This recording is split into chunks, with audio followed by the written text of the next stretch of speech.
Bienvenidos amigos oyentes, este es el podcast donde hablamos de True Crime y analizamos las mentes más perturbadas y casos más escalofriantes y misteriosos de la historia. Soy tu anfitriona, soy Silvia Black y en este cuarto episodio vamos a conocer la historia de David Parker Ray, el llamado monstruo de la caja de juguetes, probablemente uno de los asesinos más prolíficos, perverso, depravado, repulsivo y sádico.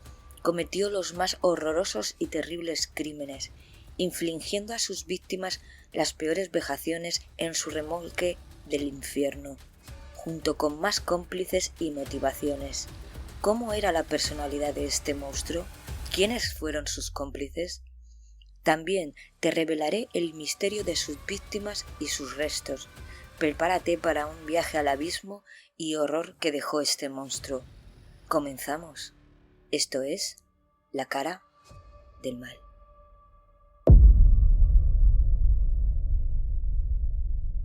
Nos trasladamos al condado de Sierra en el estado estadounidense de México, en pleno desierto, y con un lago muy turístico llamado Elephant Butte.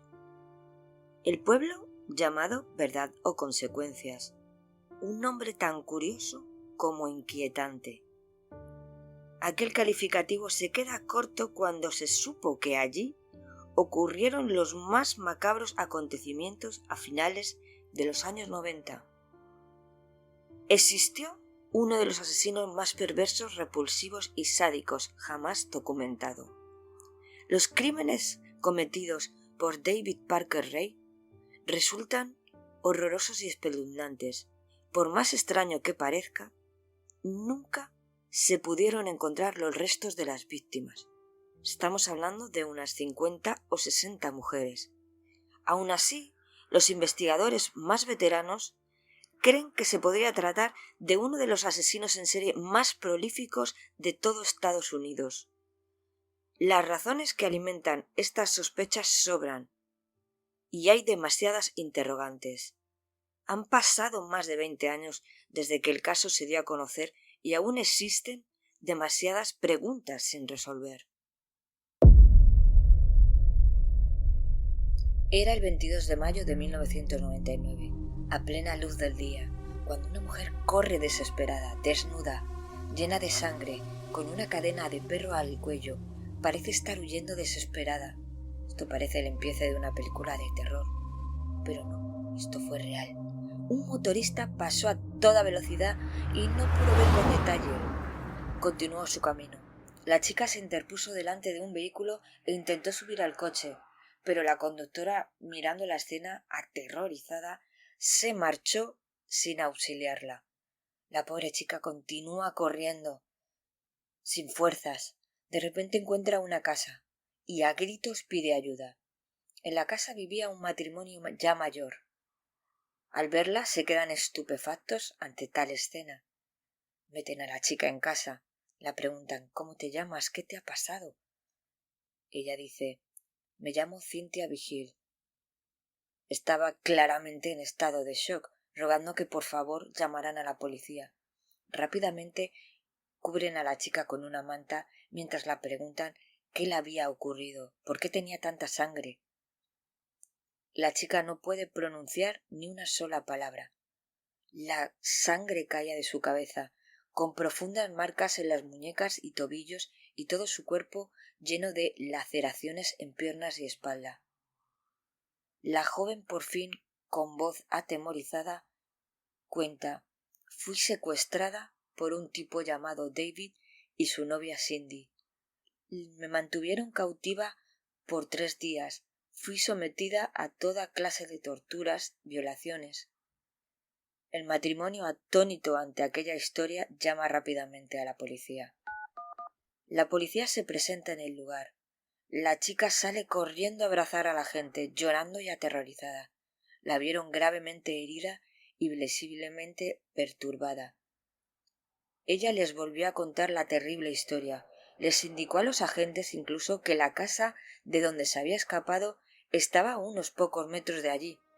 Contó que logró huir después de liberarse de las cadenas que la retenían y haber peleado con Cindy mientras su captora la golpeaba con un picahielos y logró golpearla con una lámpara, y ahí es donde ella pudo escapar.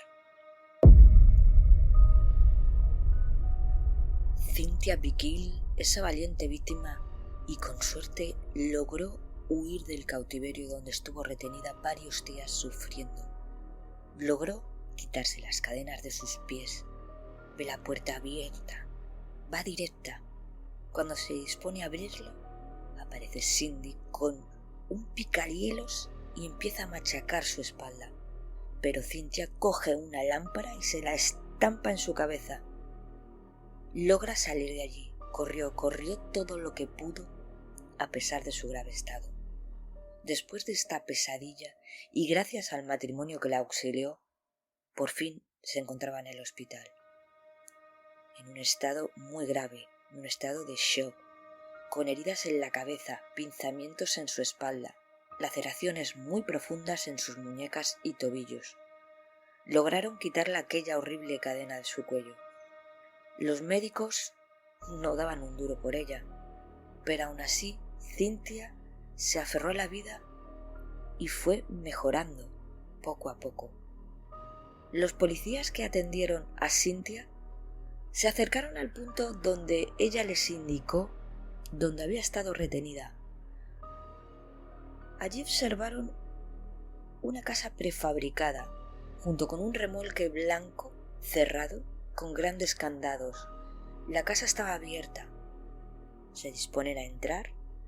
Allí observan sangre, cadenas, una cama minúscula y signos de lucha con restos de una lámpara rota que coincide con la versión de la víctima. En la casa no había ni rastro ni de David ni de Cindy. Minutos más tarde, ambos fueron interceptados por otros oficiales que rondaban la zona. Ambos fueron detenidos y llevados a comisaría. Lo curioso es que no estaban huyendo, sino buscaban a Cynthia. En la comisaría contaron una historia muy diferente. Según la pareja, conocieron a Cynthia unas noches atrás en un bar de Albuquerque, Nuevo México, y se hicieron amigos de ella. Aseguraron que era una adicta a las drogas.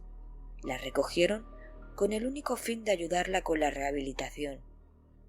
Pero aún así los agentes no creyeron a esta pareja siniestra y la retuvieron hasta que se aclarara la situación. Pero la verdad era muy diferente.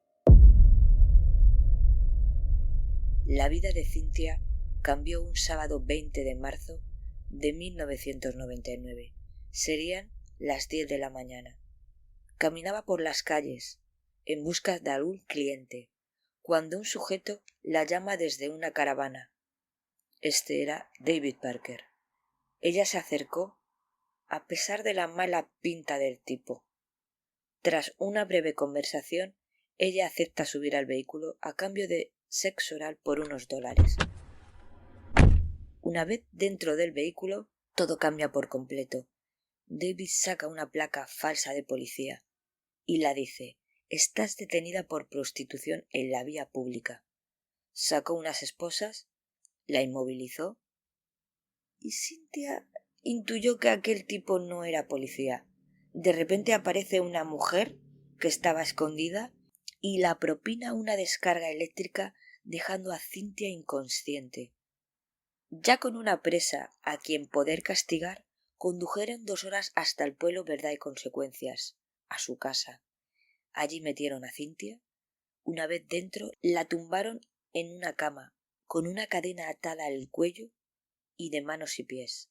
Amordazada, la pobre chica miraba aterrorizada todo lo que estaba sucediendo. David saca un radiocassette e introduce una cinta. Se queda sentado y le da el play.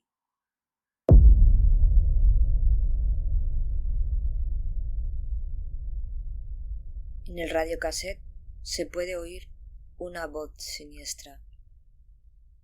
Hola, perra, ¿estás cómoda? Lo dudo.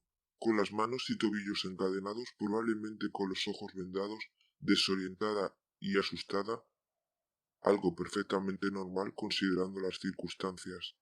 Voy a contarte en detalle por qué fuiste secuestrada, qué es lo que te va a ocurrir y cuánto tiempo vas a estar aquí. No sé los detalles de tu captura, porque esta cinta se grabó un 23 de julio de 1993, como una grabación de advertencia y general para futuras mujeres cautivas. Has sido elegida, seleccionada por tu cuerpo y por tu aspecto. Me gusta el sadomasoquismo, así que, cuando siento esa urgencia, voy a por una chica. Ambos sabemos para qué te hemos traído. Probablemente piensas que vas a ser violada, y puedes estar segura de que eso pasará. Pero esa es la parte fácil. Tus muñecas y tobillos están encadenados y estás amordazada porque no te gustará nada lo que te voy a hacer. Te quedarás aquí desnuda, encadenada. Estarás colgada del techo por las muñecas. Te azotaré muy fuerte con látigos o con lo que me plazca. Creo que también usaré una máquina de electroshock. Dicen que soy frío y que no escucho, que trato a las personas como objetos para sentir placer, y supongo que tienen razón hasta cierto punto. He traído 37 mujeres con el mismo objetivo, o puede que alguna más. Ninguna ha logrado escapar. Nunca lo consiguieron, y tú no serás una excepción. En cuanto termine esta grabación, tendrás una oportunidad excelente para suplicarme que te libere. Me encanta cuando ruegan y suplican. Si piensas que todo esto es enfermo y depravado, no has visto nada. Este es un mundo diferente. Que tengas un buen día. No me puedo ni imaginar lo que sentirían aquellas mujeres al escuchar estas palabras. David Parker detalla las reglas de la víctima que debía cumplir al pie de la letra. Cualquier tipo de desobediencia implicaría un castigo bastante severo. Recalcó que llevaba muchos años haciendo esto y que no perdieran el tiempo llorando, rogando o suplicando, pues yo lo había escuchado todo. Detalló que su interés era específicamente sádico y sexual. Quería producir grandes cantidades de dolores físicos porque es lo que más le excitaba. La recalcó que sería tratada como un animal y que también la violarían sus amigos cuando hiciera sus fiestas, cuando le visitaran. Parece ser que hacía grandes fiestas en aquel remolque, y que no debía hablarle a menos que él lo pidiera, y por supuesto llamándole amo, y a Cindy también debía llamarla ama. Para hacer sus necesidades debía dirigirse a ellos con mucha educación y respeto para poder ir al baño. Vamos a conocer un poquito más a nuestro asesino de hoy, el monstruo de la caja de juguetes. David Parker Ray nació en Belén, Nuevo México, el 6 de noviembre de 1934.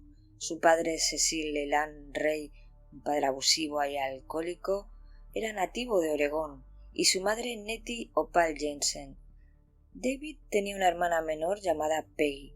Tuvieron que irse a vivir con sus abuelos a un rancho debido a la mala situación financiera. Él y su hermana fueron a Mountain High School de Nuevo México y él era muy tímido con las chicas. Lo intimidaban. Esto le frustró tanto que abusó del alcohol y de las drogas. Durante esa etapa en el colegio, David desarrolló fantasías sexuales ya de violar, torturar e incluso asesinar a chicas. Sus demonios empezaron durante su adolescencia. Cuando tenía 14 años, su hermana vio sus dibujos sadomasoquistas, fotografías pornográficas de prácticas bondage. Su hermana, aterrorizada, se distanció de su hermano. Notó algo monstruoso en él. Según algunas declaraciones de David, se cree que comenzó a agredir a mujeres ya cuando era adolescente. Una vez afirmó He estado violando perras desde que tuve la edad suficiente para masturbarme y atar las manos de las niñas a la espalda. David se casó 4 veces y tuvo 2 hijos, incluida su cómplice, su hija Glenda. En 1957, David Parker Ray logró graduarse en el Instituto de Secundaria de Valley, Albuquerque, e ingresó en el ejército de los Estados Unidos. Su especialidad, la mecánica aeronáutica. Se mudó al pueblo de Verdad y Consecuencias. Allí fue un gran profesor de escuela de aeronáutica y también trabajó para el Departamento de Parques de Nuevo México durante la totalidad de su edad adulta hasta su arresto. Un reputado miembro de la comunidad y un vecino siempre dispuesto a ayudar a los demás. Nadie podía imaginar que aquel genio de la mecánica, que aquella buena persona, se convertiría en un asesino en serie. David Parker era un hombre de aspecto un tanto pintoresco, muy alto y delgado. Lucía un cabello gris y desaliñado, un bigote muy poblado y algo descuidado. Su voz suave hacía parecer que era de lo más amable, sin embargo la realidad era bien distinta. Tras aquella fachada de bondad y personalidad encantadora y extrovertida, se escondía un individuo sádico que disfrutaba impartiendo dolor, rebasando todos los límites. La pequeña población de apenas 6.000 habitantes se quedó perpleja tras conocer las terribles torturas que este asesino perpetró en su remolque, su caja de juguetes, el cual insonorizó para que sus vecinos no pudieran escuchar los gritos de sus víctimas. En 1997, David Parker conoció a Cindy, de 37 años. Ella también trabajaba en el mismo pueblo, en un parque estatal. Ella huía de condenas por hurto y cargos por drogas en el estado de Washington. Iniciaron una relación romántica y se unieron por sus fantasías sexuales violentas compartidas. En un mensaje de 1993, el mencionado mensaje de antes, Ray le dijo a sus cautivas que también se verían obligadas a atender sexualmente a Cindy, y también Cindy era su ama. Tras la huida de la víctima Cynthia Vigil y su pronta recuperación de sus graves lesiones debido a las torturas a las que fue sometida, aparecieron 2 supervivientes más, Angelica Montano y Kelly Garrett. Angelica Montano contó que una noche en un bar conoció a un hombre y le ofreció dinero por sus servicios sexuales. Días más tarde, apareció en una calle completamente desnuda y no recordaba absolutamente nada. Cuando en la televisión vio el caso de los asesinatos del remolque, empezó a recordar y se dio cuenta de que ella pasó por lo mismo. Decidió ir a la policía. Kelly Garrett dio una entrevista para la televisión donde contó que iba a bares de los pueblos de la zona y se hizo muy amiga de Glenda, la hija de David Parker. Se emborrachaban y se drogaban juntas. Una noche Glenda la suministró somníferos y la llevó a casa de su padre, al remolque del infierno, donde la torturaron varios días.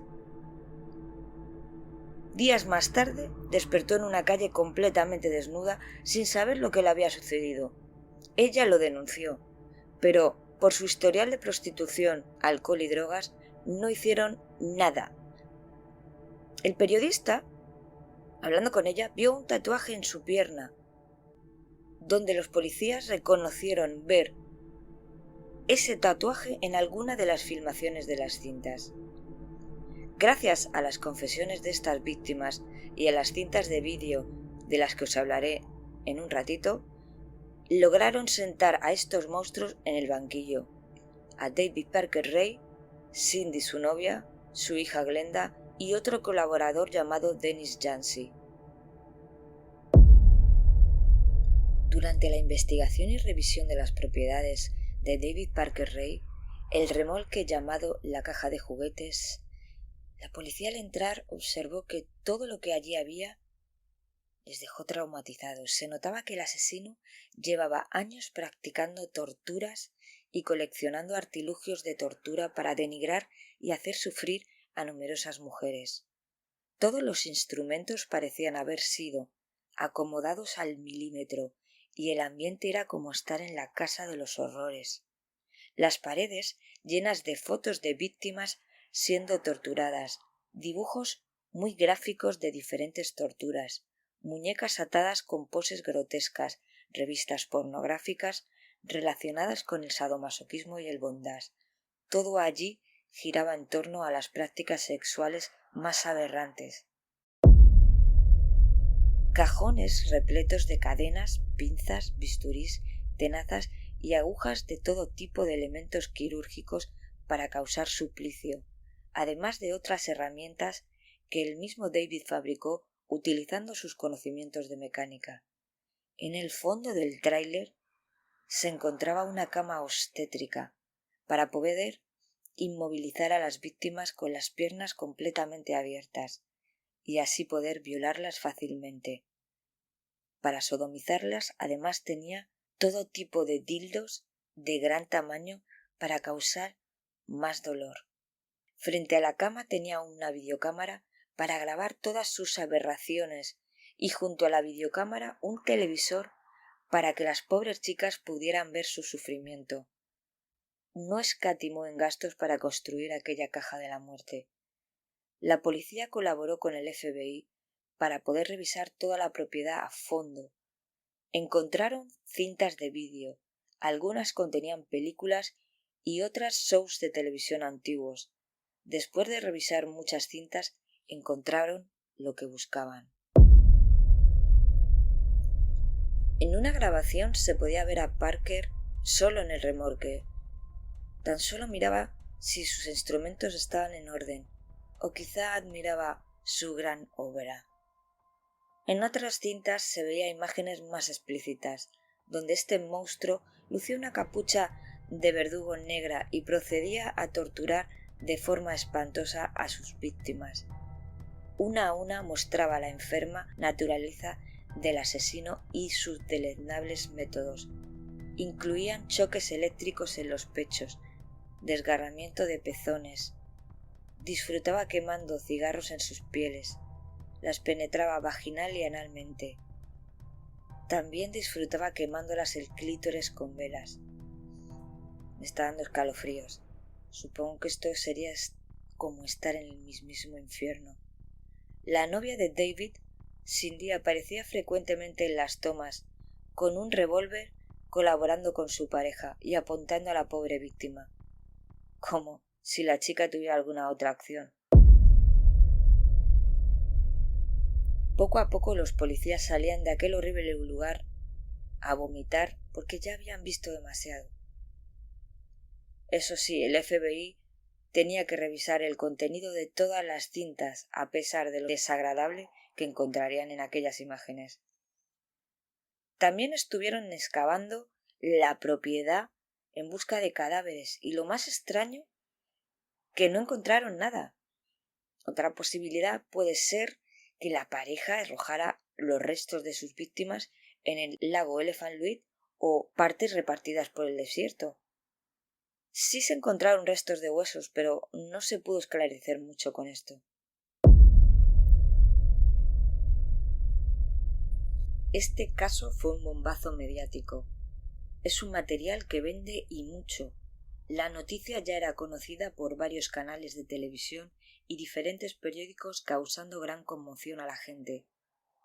Se filtró por la prensa que una de las oficiales que estuvo dentro del remolque infernal vio los vídeos de tortura.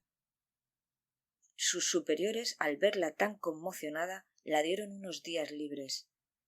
Pero la agente de 36 años, Patricia Ross, se quitó la vida de un disparo en la cabeza. Días más tarde, el FBI salió a desmentir aquellas declaraciones. El suicidio de Patricia Ross no tenía nada que ver con el caso. Independientemente de los motivos de que la gente se quitara la vida, esto no sirvió más que para aumentar el morbo mediático en torno al caso. David Parker Ray era un asesino serial con tal historia que ningún medio quería perderse la primicia. Terminamos con los juicios.